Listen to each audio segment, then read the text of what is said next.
Good evening. It is July 19th, 2023. I am obviously not King Mike L.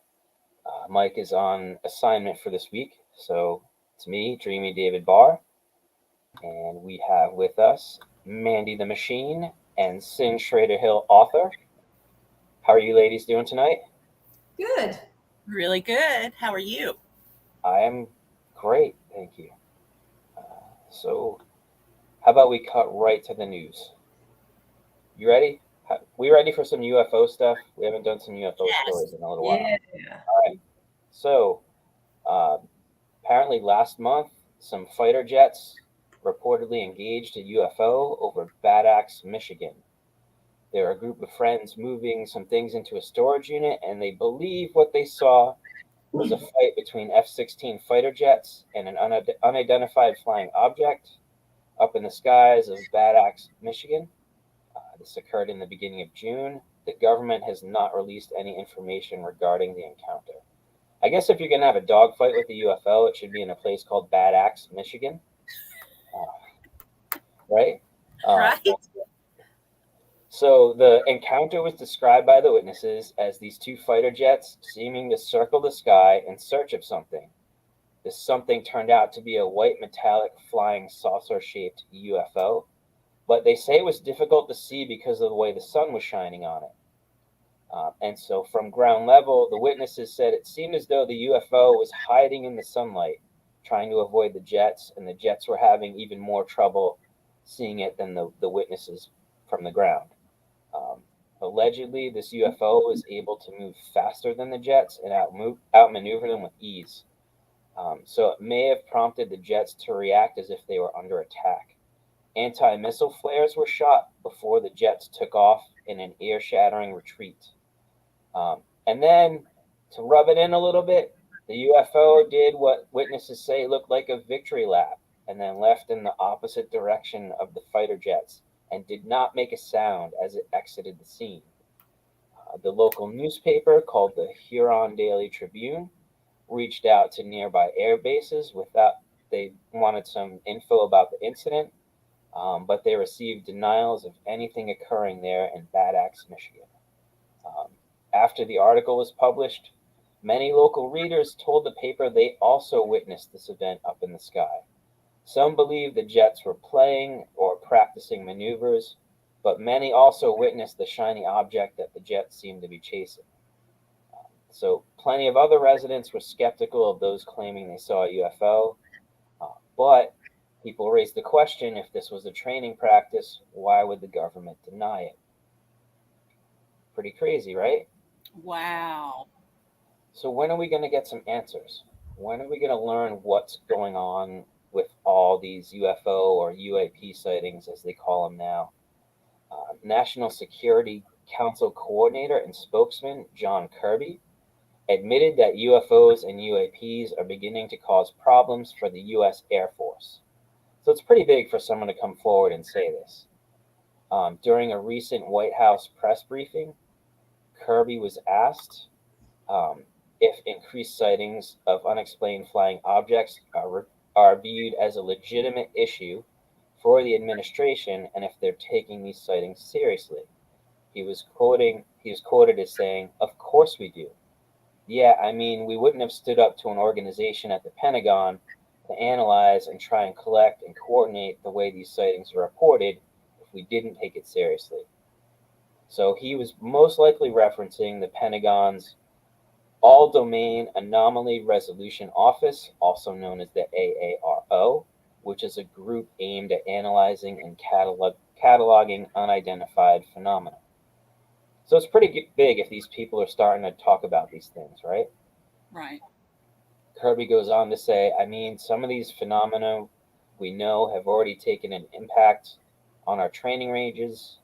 When pilots are trying to do training in the air and they see these things, they're not sure what they are, and it can impact their ability to perfect their skills. It's a major distraction. You're up there doing your training exercises, and you have these other things flying around, maybe buzzing at you, playing games with you. Um, so it is impacting the Air Force, and Kirby said the goal is to have a better understanding of what these things are exactly. Now, of course, he does a little dance around the topic without giving a definitive answer. He's saying, now we're not saying what they are or what they're not. We're saying that there's something our pilots are seeing. We're saying it has had an effect on our training operations. And so we want to get to the bottom of this. We want to understand it better. So, yes, we need to figure out what these things are and gather and document the proper information. Um, so, the question at this briefing comes as the U.S. Senate is preparing to consider a bipartisan bill promoted by Majority Leader Chuck Schumer, who's a Democrat from New York, that will mandate disclosure of previously unreleased government UFO documents.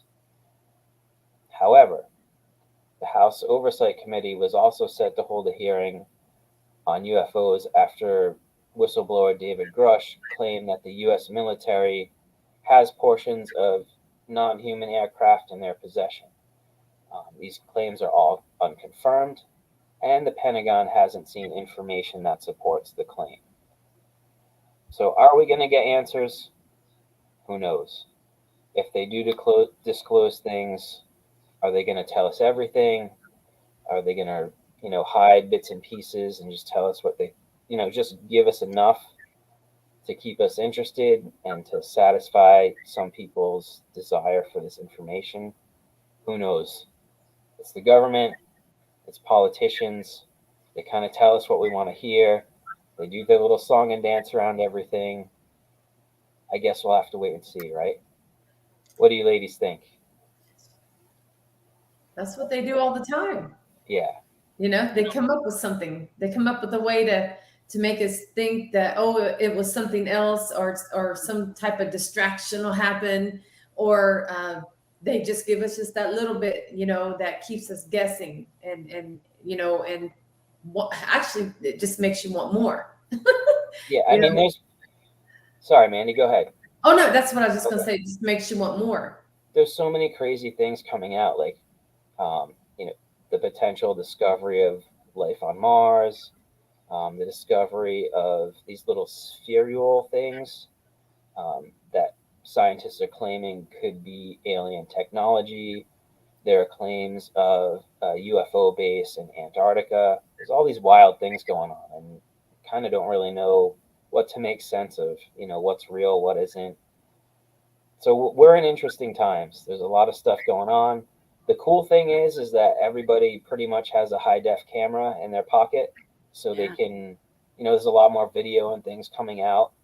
But we also have things like AI, and you can have AI programs like Midjourney create videos that look real, so people could be messing with us, creating these videos of UFOs and things through AI, Huh. and That's an interesting way to look at it. promoting some misinformation that way. And perhaps even the government may be doing some of those things. Who knows? With the addition of AI, anything's possible, and it can I create some pretty realistic videos or pictures or both. And it's getting to the point where it can recreate voices and things like that. So people are definitely using this technology to create these videos to, boost their views on YouTube and TikTok and things like that. So we really have to be mindful of the videos and the information that's coming forward. We have to do our due diligence to do our best to figure out, what's real and what's not. I agree. would love to have seen that victory lap. I know, right? What was it? That the victory lap that the UFO evidently made away from the pilots. I would love to have seen that. I think of the kid from The Simpsons going, and like, kind of UFOs speeding away. So that's just some of what's going on, with UFOs and government disclosure. Sin, I what think do we're you have? gonna I think we're gonna have a lot of misdirection. I do too. And I almost wonder if this is a distraction from something else that's going on. Because, It almost has to be. yeah, often when we get these big breaking stories like this, it's to like move us away oh, look over here at the shiny Yeah. object. Don't And pay this attention to what's going on over here. and this happened around the first part of June, right? Yeah, I think it was And June we're just 5th. now hearing about it. Yeah. Yeah, the See, article came up in my feed today, so. why didn't we hear about it before now? So Right. something is up with misdirection on that too. Oh, definitely. I think it's a distraction. Yep. I think And it you're could be right. a little bit of both. They could be prepping us for something while distracting us from something else. Who knows? Those darn politicians. Yes. It makes you wonder about all these movies they came out with throughout the whole years of filming. Like the movie Bird Box. That is kind of freaky itself. I just Yes. watched part 2 last night on Netflix, and when it had the aliens on there, and they portrayed to be your loved ones or an angel or something else other than what they actually are, and that is pretty creepy. And It kind of just you also have the same thing going on with Marvel on Disney Plus. They're showing, was it Secret Invasion? And there's this alien race called the Skrulls, and they can impersonate anybody. So basically, they've been kind of positioning themselves, making a politician or a high-ranking government official disappear, taking on their appearance, and starting to shape events that way. Doppelganger.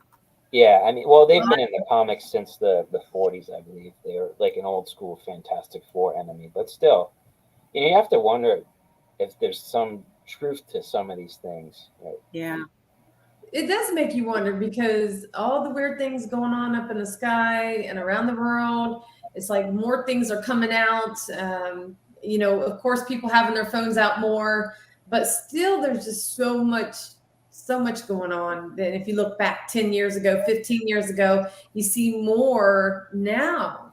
And it's probably because, of the technology, who knows if it's real, who knows if it's fake, but people are getting their phones out and they're using their phones more and they're capturing things. And Especially video cameras. The security cameras are really catching some oh yeah, interesting things. and Some you have to scary wonder if it's like a Star Trek kind of thing where they have a prime directive, but once a race reaches a certain level of technology, that's when other races or the alien federation introduces itself and says, hey, it's time for you guys to join the club. Or there was recently an astronaut who said that aliens came down to prevent nuclear war at one point. And I know we've talked about when there's a flare up of the threat of nuclear activity, we tend to see more things in the sky. So maybe there's some truth to that. Who knows? If I were aliens, I wouldn't want stupid humans launching nukes up into space and with the potential of a rocket misfiring and, flying around up there and hitting something it shouldn't hit. Some people believe some stuff now. There's some interesting.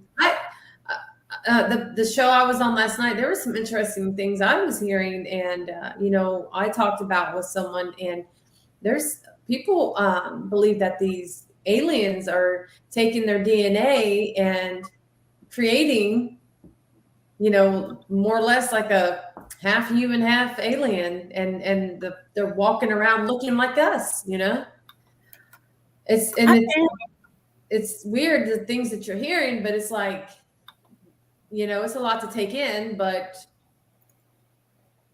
who knows what we're in for the next 10 years, 15 years, You're right, Mandy. It is a lot to take in. Or in the next 2 months. I Yeah. mean, yeah. Tomorrow. right? I mean, things are bombarding. Just it's coming from all directions, it seems like. And all of it's weird. Yeah, we're definitely in interesting times. That's for sure. Makes you wonder what our grandkids are going to be in for, And I think about what my grandfather saw, and he used to talk about this. He saw the invention of radio and the car. He saw the first person go to the moon, like all these advancements, the computer, home computing, cell phones. Microwave. Yeah, exactly. Yeah. And now the cell phones, and it just, technology is just going who knows? Some people think they're not going to be TV much longer. Everyone's streaming. It's all just going to be off your phone streaming. I've heard Right. different things. It's like I said, your children and your grandchildren. What is it going to be like for them? I mean, we've already got the VR headsets and stuff, and there's stuff that can kind of project images into our reality, and you can kind of manipulate them. And that's like some Star Trek level stuff. I remember seeing those things on like Star Trek: The Next Generation, and I'm shows like waiting to that. see cars be like just like on Back to the Future. I'm waiting to see the cars in the air and no longer on the ground. I know But the Jetsons lied Oh, to yeah. us. We were supposed to have that stuff by now. yeah, but I don't know. I don't know. Just, With as many wrecks as we have now, just think up in the air. Oh yeah, Oh, it would be a disaster. It's going to be totally. mass hysteria. well, I mean, the way things are going, it could be wheels on the ground and it could be in the air. They'll have these vehicles on both. I don't know. I just think there's going to be some strange things coming. It's just coming out more and more. I'm with you, Mandy. I think I'm right. very open-minded, and I just think there's going to be some. If you, like I said, looking back, from when we were young, and our grandparents and parents and so forth, look at how everything is just changing dramatically, just changing, and I think soon enough you're going to see cars in the air. I'm just saying, I think there will be. The police will be first. Police and troops will be first. Or They'll the be- military. Yeah. Yeah. Oh boy. All right, awesome. Sin, what do you have for us this week? I'm going to tell you a story out of my last book. It's not Goodbye Signs from Beyond. It's a friend of mine that I went to school with for many, many years. Name is Kenny Stone, and he told me this story. And then I'm going to tell you a little bit about the legend behind this. So I love how he starts out his story. It says, "It was dark." I don't mean that it was because it was nighttime in the woods. I mean that even the dark was dark. That's how it sets up. So he was an equine programs director at a Tennessee YMCA camp. And he did that for many, many years. And this incident happened several years ago. It was a typical summer camp, 2 weeks. They would spend time swimming, nature walks, other events. And then at the end of every day, the kids would end up at the horse barn. And they would teach them about horses. Now, these are kids that have never been around these huge animals. So they went from being afraid to actually touching them, brushing them, feeding them, just different. And then finally riding them. So at the end of 2 weeks, they had like this little going away party for the kids. Some of them would have all night laser tag. They would have pool swimming, just different things. They had a small group of 15 kids that went on a trail ride. Now, the trail ride was supposed to be 2 hours. And the day that they were having it was really, really, really stormy. They had checked it out the day before. The trail was fine, nothing wrong with it. Everything looked clear. But as the day went on, the weather cleared out. Kenny was saying, it had pushed us later than we really wanted to start. And he had some worry, actually, about having 15 kids that had just learned how to even sit in a saddle, much less go on a trail ride. And it was him in front and another camp person in the back, another adult in the back. That's it. They started later than they want to, so it was already getting dark. He begged the director. He says, "You know what? Why don't we put this off?" And he said, No. We've got to go ahead. We promised these kids.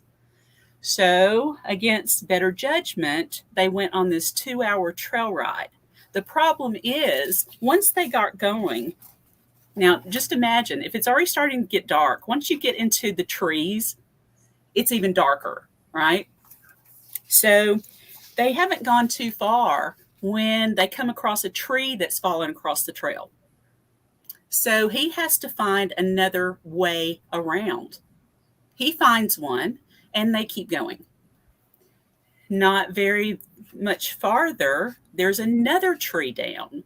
So it had been a really rough storm all day and the night before.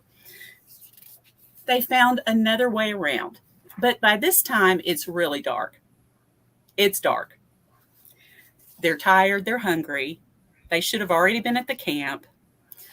And now, to top things off, the horses are kind of getting restless too, because they kind of know something's up. Something's not quite right. You know how animals are. They'll just pick up on things. Yeah, if they're getting spooked, you know there's a problem. Yeah, yes. So he said everybody began to sense trouble, but he was trying to keep everything calm because he was in the front.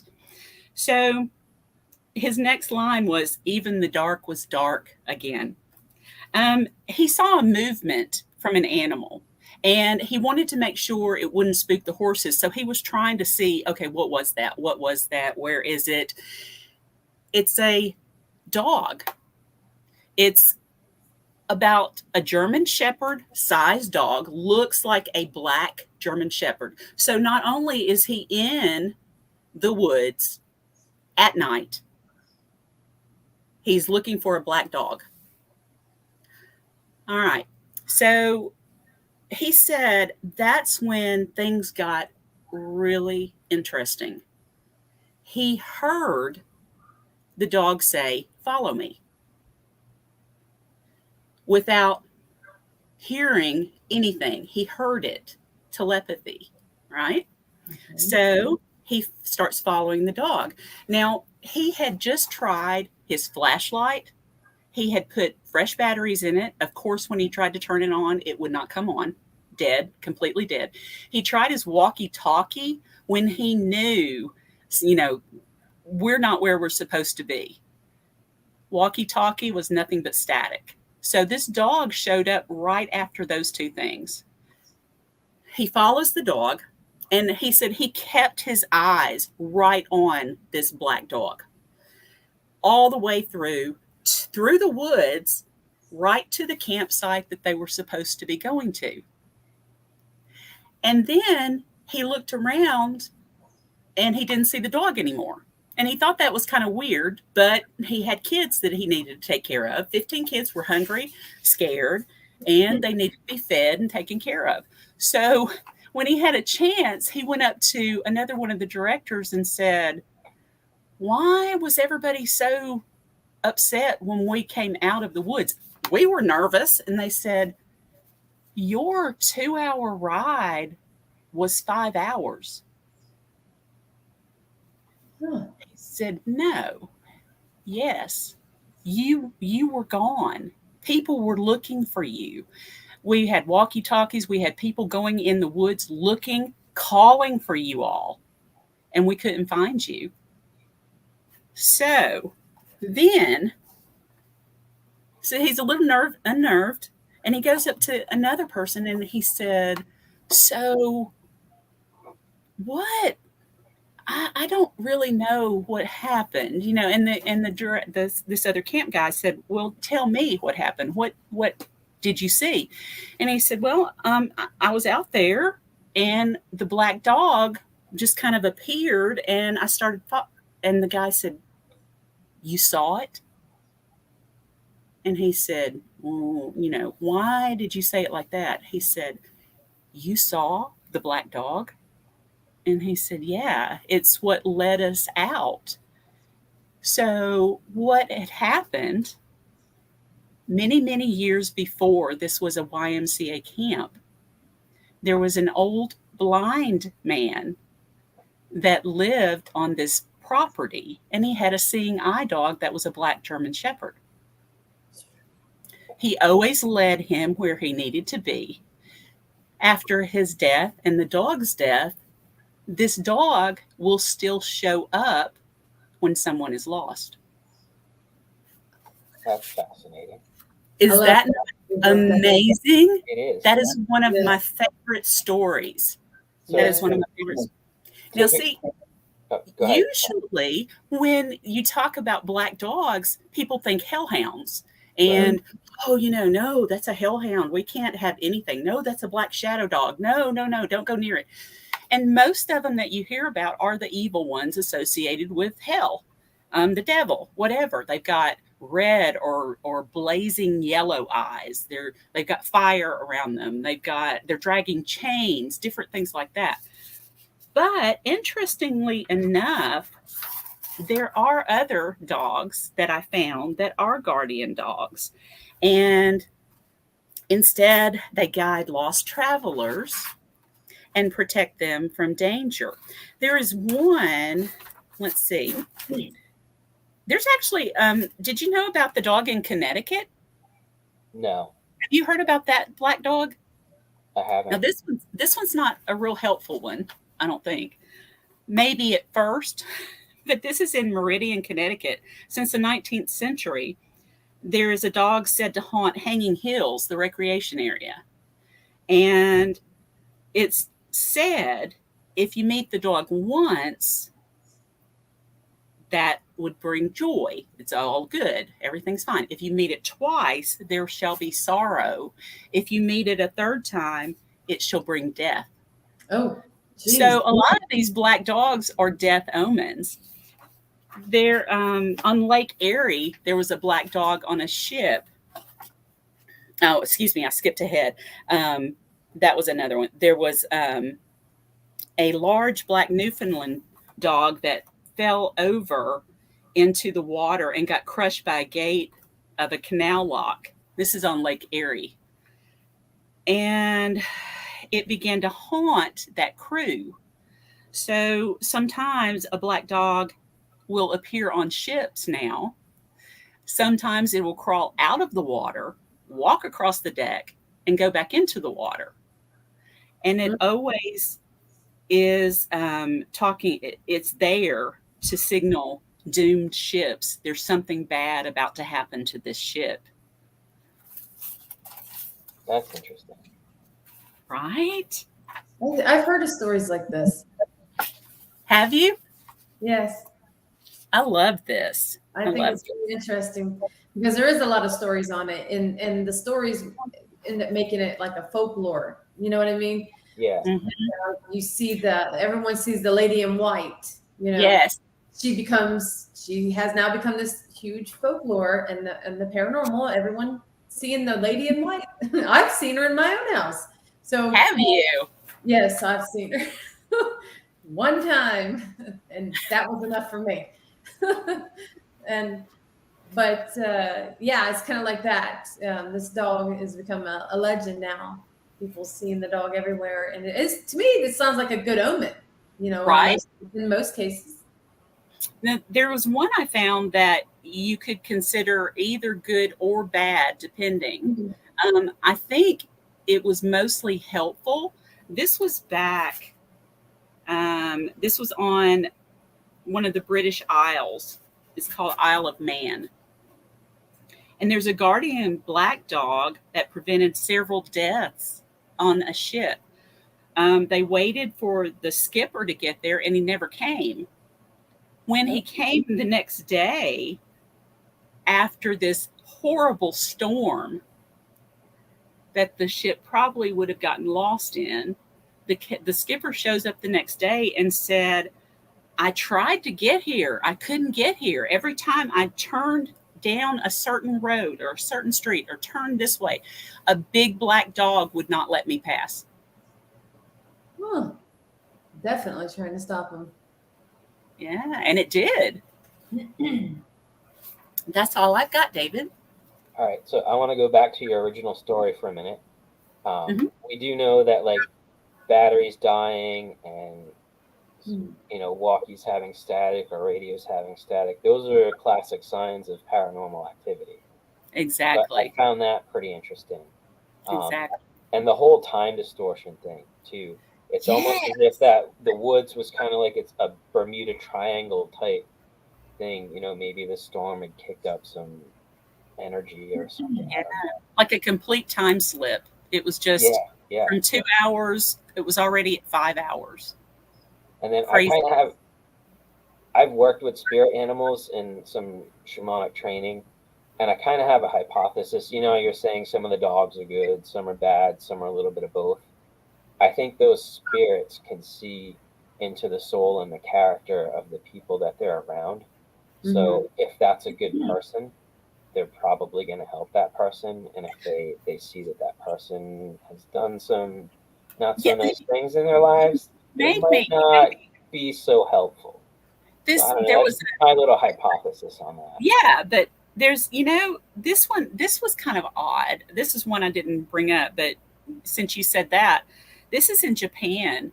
The dog's name is Okuri Inu. It means escorting dog, and it closely stalks and follows people walking along mountain paths at nighttime. It stalks them.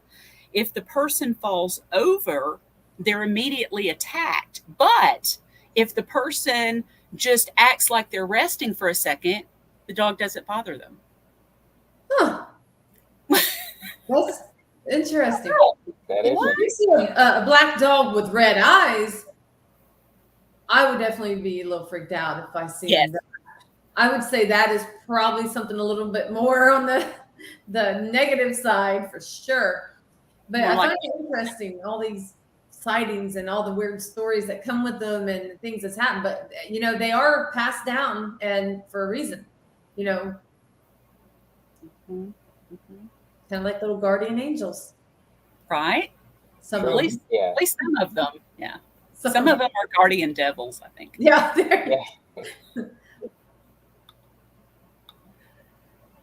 It's like just be a good person.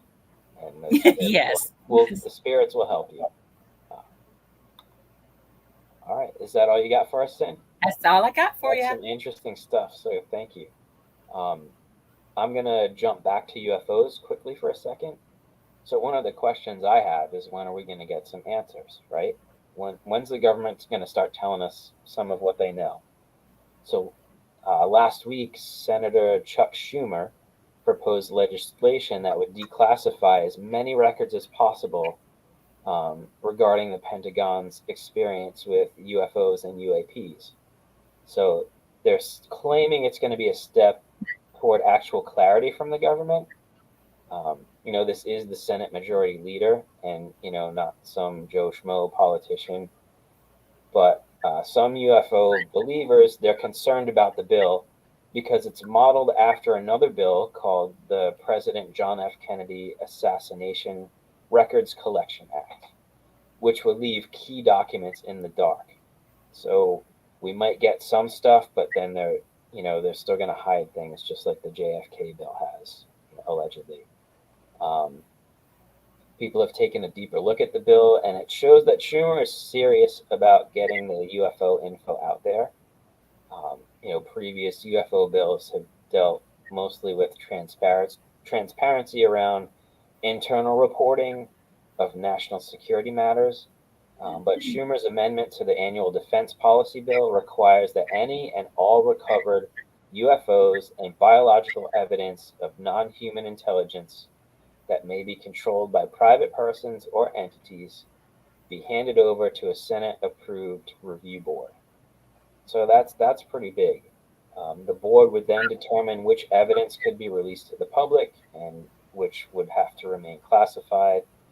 So it is possible that the panel would be able to withhold evidence from the public. And they say this is to protect national security information collecting practices. It would also be required by law to carry a presumption of immediate disclosure to the public. And over the past month, many lawmakers have expressed a new level of interest about the military's what they call seemingly endless encounters with UFOs. And for all of that, we can thank whistleblower David Grush, who we've talked about on the show before, who was a former member of the Pentagon's UFO research team. And he claims that intelligence officials are hiding evidence of alien technology from Congress.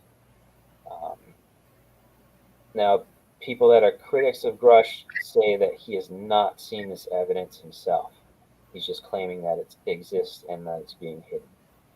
Senators Marco Rubio and Josh Hawley have both suggested that Grush's claims of a cover-up could have merit based on all of the testimony that they've heard. So Rubio, with Republican Senators Mike Rounds and Todd Young, they've voiced support for Schumer's bill, and also Democrats Kristen Gillibrand and Martin Heinrich. So there is some political support from both sides to try to get this bill passed through to release some information to the public. House leadership appears to be jumping on board too. Recently, House Speaker Kevin McCarthy was on Fox News saying that he supported more transparency. He said, if we had found a UFO, I think the Department of Defense would need to tell us, meaning the politicians, because they'd probably want to request more money to analyze this thing. For once, I actually believe something coming out of a politician's mouth. I will agree with that. I think the military would ask for some more money. He went on to say, I'd love to see what other facts and information we have. I'm very supportive of letting the American public see what we have. Meanwhile, there's a House Oversight Committee. It's planning a hearing on UFOs, or UAPs, unidentified aerial phenomena. It's planning hearings on the issue for July 26th, which happens to be my birthday. So maybe we'll get some cool stuff released on my birthday. Politicians, if you're watching this, come on. Inquiring minds want to know. Give the people what they want. That's right. Inquiring minds want to know. Yes. And so to reiterate part one of the story, State Department spokesman John Kirby, he says that the administration is focused on the issue. They're looking for answers. It's being taken seriously. So that's what's going on with the government right now. We'll see what happens on July 26th. Maybe they'll pass something that'll, throw us a bone, give us some information. Who knows? But we'll see what happens in a week. So that's all I have for UFOs this week. Nice job. Thank you. Mandy, what do you have for us? Mine's I'm going to dive right into, we're going to go inside the Cecil Hotel and its eerie history of death and murder. And I also have my own little story to tell because I have personally been there. Awesome. So nestled within the busy streets of the downtown Los Angeles is one of the most famous buildings in the horror lore, the Cecil Hotel. Built in 1924. Okay, let me see. I lost my spot. That's okay. All right. Built in 1934. No, sorry, I lost my spot again.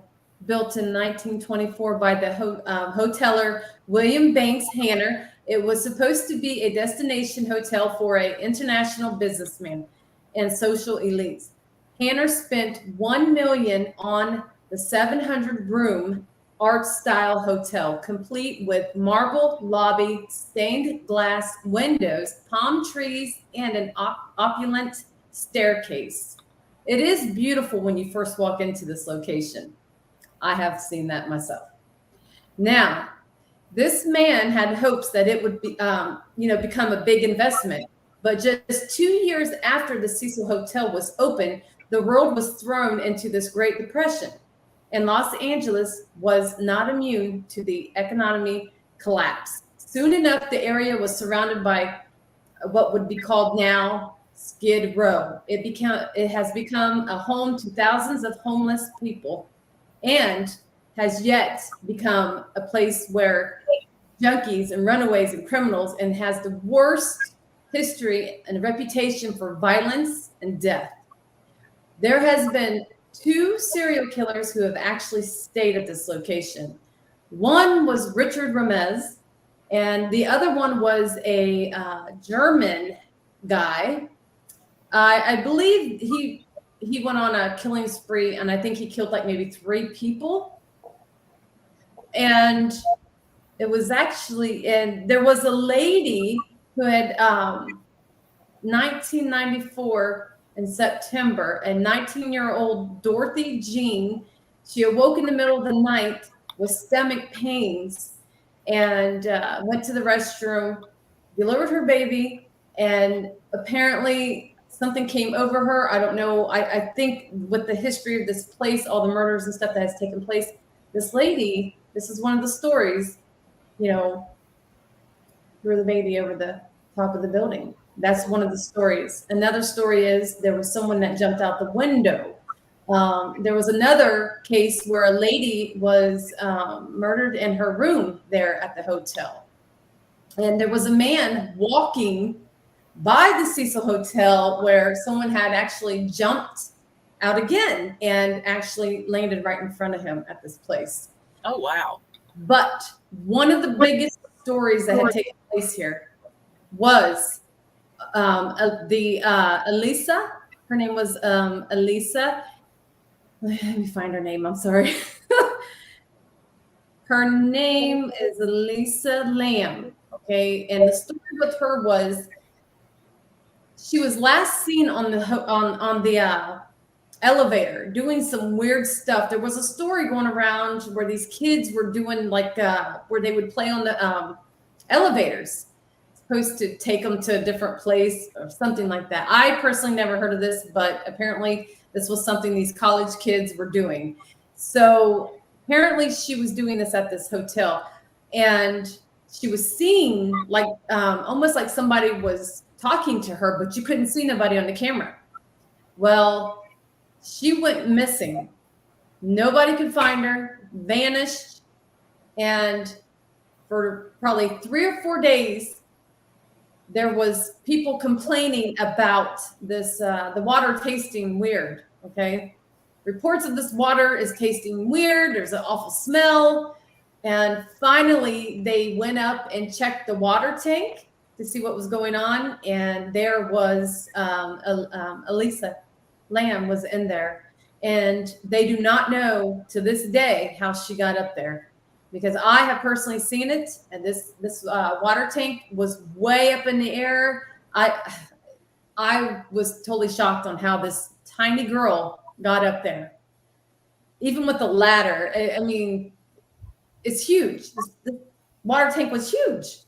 And I just don't understand how she got up there. But so there was a lot of stories on this.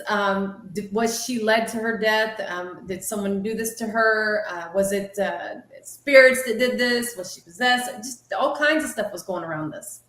Now, but ever since this place has opened, it has turned into one big manifestation of all kinds of evil there. So it is now a Section 8 hotel that, it's basically not a hotel. It's rooms that you can rent, okay, like an apartment. So it's Section 8 now there. And I have actually been there. About a year and a half ago, I went to visit Patty Negri. And for 3 nights, I was with her. And she actually got me inside of there. It was her and a few other people was with us. We got in for 10 minutes and we got to go live. And this is all recorded. You can go see it on my pages, Ghost Sisters. We got to go on the elevator that lady was on last seen. We went all the way up to the floor where all the way to the top of the building where the lady had thrown her child over. And the water tank is up there, and everybody started feeling really weird up there. As soon as I walked in, I was feeling it right away. So you could definitely feel like this negativity that was all around this place. Even standing outside, you could feel it. But the whole time we were in there for the 10 minutes, it was really weird experiences going on with everybody feeling different things. So our time went by pretty quick. We all get back onto the elevator that she was last seen on, and everybody's crowded in this elevator. And all of a sudden, someone that was with us says, "What is that on the ground?" Right? And I'm like, "What?" oh my gosh, that looks like a wet footprint. And I was live, Patty's live, and What? you can see the wet footprint on the elevator. And everybody, as soon as I said that's a wet footprint, everybody was like, oh my gosh, you're right. So to me, because we had just came from up there, I believe she was following me. I'm a medium, and I was trying not to connect with her because I didn't want to connect with none of them spirits there. So much bad stuff has happened there. I didn't want no part of it. I was trying to keep myself closed, but she was following us. And the wet footprint, you can see it on my live. You can go to YouTube and check it out on Ghost Sisters. It's there. But the strange thing is that night when I went home and at my hotel, I was all alone. And well, I thought I was alone, but I woke up in the middle of the night, you guys. And I know this could be whatever, but I woke up and my ear was draining all this water. I was wet, like my pillow was wet. My ear was draining water, and I could not, I didn't have water in my ear the whole time. I didn't feel like my ear was clogged. You know, it had been, this was at like 11 o'clock at night when we were at the Cecil Hotel. And by the time I got back to my hotel, it was almost 2 o'clock in the morning. You know, if I had water in my ear, I just think that the amount of water that came out of my ear, it was crazy. The wet footprint, I had this, I can't explain it. It's one of those supernatural things that it was very weird. I felt like she was connecting with me. I felt like she was following me. It was a really interesting experience. But if you get a chance, watch the documentary that's on Netflix. There's a documentary on the story about the girl that was in the water tank, and it's crazy. You got like a paranormal wet willy there, Mandy. That was good. But yeah, the history on the place is unreal. It Sounds awesome. That girl's video is creepy. It's just nothing but creepy. So do you know what I was talking about when I was saying that they think she was playing that game on the elevator? There's some type of that was on the show Evil. Like you had to punch a certain combination of numbers on the elevator, and it goes to like a secret floor or something like that. Yeah. So they think she was doing that on this elevator because I guess these college students, it was something they were doing. So it was creepy. You got to, when you see her and the way she was acting, and she wasn't drinking, but she was a depressed person. And I think there was talks about her, maybe she was on medications, but still, I can't explain to you how she got into this. No, and they couldn't either because it's covered. They didn't leave that case open. Yeah, that was, yes, the water tank's covered, but this was shut down fast. You know, that it was crazy. And you know who else was reported to have been at this location at the hotel? The Black Dahlia.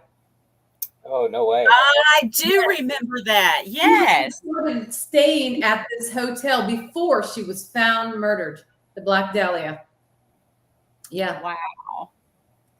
Just all that stuff going on around in this area and not far from there, there's other locations that are just as bad as the Cecil Hotel. Oh, all the spirits and that are trapped, you would think, in this location, all that darkness there. I don't know how them people are staying there. I couldn't do it. Really? Did you go to the Hollywood sign while you were there? Yes, Patty took me all over. We did this whole thing. How far was the Cecil Hotel to that? Because isn't that where Black Dahlia was found? Yes. Oh, I don't know how far away that is from there. Not that far, though. I don't think it is. No. From the Hollywood. I actually went to her place too, the Black Dahlia house. I was there too. Oh wow! Didn't get to go inside, but I got to be in front and checking the place out. But very, very creepy. If you know the story behind that serial killer, Richard Ramez, creepy. Just and I think he's still. I think he still haunts that place. I do. I think that man does. I think he travels and goes back there and he just haunts this location. I wouldn't doubt it. Mandy, if you ever get back out to the Hollywood area, or Sin, if you ever go out there, there's a place called the Museum of Death, and they have all this like interesting stuff.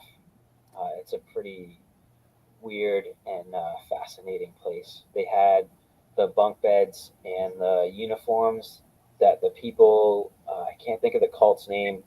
Remember when they all killed themselves when the comet, the hail bop? Yeah, yeah. So much, they had like that stuff.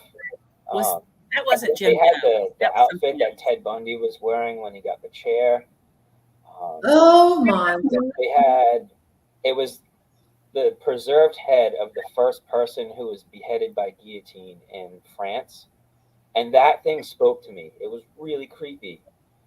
I could feel like a pressure in my head, and like these words started coming through. And I said something to the curators, and they said, "You're not the first person to tell us that." But they had all these like cool yet bizarre things there. So if you're into that stuff, the Museum of Death, I think it's in LA. Wow. Yeah, I'd love to go check that place out. But how can you explain a wet footprint? And now, Yeah, yeah, if this was someone who just stepped out of the shower and they're getting on this elevator, there would be two wet footprints. right. One, Or it's like when you hear the statues that like cry and Uh-huh. things like that. It's along those lines as well. I don't know. you That stuff all fascinates me. you might be able to explain the water in my ear. Yes, that Right. could probably, but just because of the events that were taking place that led up to this, the wet footprint, the water tank, and it's just weird. The whole thing was weird. Yeah, even if the ear is not connected, that was just so strange. It happened Right. that night. You have to go watch the video. The 10 minutes was amazing, and it was sad. The more people that stayed there, the more the negativity in the building was affecting these people. And if you're someone who's depressed and already has mental issues, those energies can affect you, mess with your mind, and really cause you to do these things. These Totally. people jumping out windows there and just I can't believe they actually have apartments there. yeah, and you cannot get into this place unless you live there. Really. We got in though. 10 minutes. 10 minutes was enough though, right? 10 minutes. Look at what all we got in 10 minutes. Yeah. We were trying to find the room that he stayed in, that serial killer. Fascinating. All right, we got to wrap this up because we have up next we have Into the Legit Darkness coming up at 9:05 Eastern. Sin, would you like to promote your books or anything else? Yeah, so I am still taking stories. I've got one coming out before Halloween this year, and it's going to be some darker stories. So if you have any ideas, you can email me at shraderhillauthor@gmail.com. And I'm also taking for next year's book the sequel to It's Not Goodbye, Signs from Beyond. If you have a message from a loved one, if you know of a deathbed conversation, a near-death experience, a pet has come back to visit, anything like that, I'd be glad to include it. Awesome. I got some stories. Mandy, what do you got going on? All right, guys, if you want to get a mediumship reading from me, you can go find on Facebook Intuitive Medium Mandy. Also, if you're into the paranormal, you can go follow me on Facebook, Ghost Sisters. You can go to YouTube, Twitter, Instagram, and TikTok. Awesome. I want to thank our sponsor, High Harvest. You can find them at highharvest.net for all your personal care needs. I want to thank Mandy and Sin for some awesome stories tonight. And coming up this weekend, we have the Paranormal Party Weekend on Block Island. So it runs from July 21st to July 23rd. We have guest speaker Matt Warner. We also have, so Friday evening at 7 p.m. is a VIP meet and greet. We have Saturday events, 10 a.m. to 2 p.m. There's some beach time and some free time. Block Island has a great beach. There's a great bar there too. At 2:30, there's a gallery psychic reading with my friend Sarah. who I call Shannon, and she calls me Desmond, and it's quite funny. So if you go there, tell her Desmond says hi and ask Shannon for a reading. It'll be funny, I promise. At 4 p.m., we have Rob Martin's Magic Show, who absolutely blew people's minds last month when he did this. At 5 p.m., we have a ghost tour with Rick Lysick from Block Island Ghost Tours. At 6:15 is our guest speaker, and again, that is Matt Warner. And at 7 p.m., there's a scavenger hunt. 9 p.m., there's an after party. So that's all on Saturday. And on Sunday morning at 10 a.m., there's a VIP farewell brunch. So it's an awesome time. You get to be on an island. You actually get to interact with all of the people. So some of the legit paranormal crew will be there. You get to interact with Matt Warner. You get a reading from my friend Sarah / Shannon. You get to hang out with Rick Lysick and take the ghost tour, which is fascinating. He's got some great spots to show everybody. And you get Rob Martin's Magic Show. And just the beach, some drinking if that's your thing, and just a lot of fun. So check that out. I think it's at Paranormal. Let me get the link. Hang on, everybody. I want to give you the right link. BlockIslandGhostTours.com. So for more information and for tickets to that, please check that out. Any last thoughts? Great stories, you guys. Great stories. Okay. So for Sin Shrader Hill author, for Mandy the Machine, for King Mike L, who is on assignment, I am Dreamy David Barr. Until next time, dream well, my friends.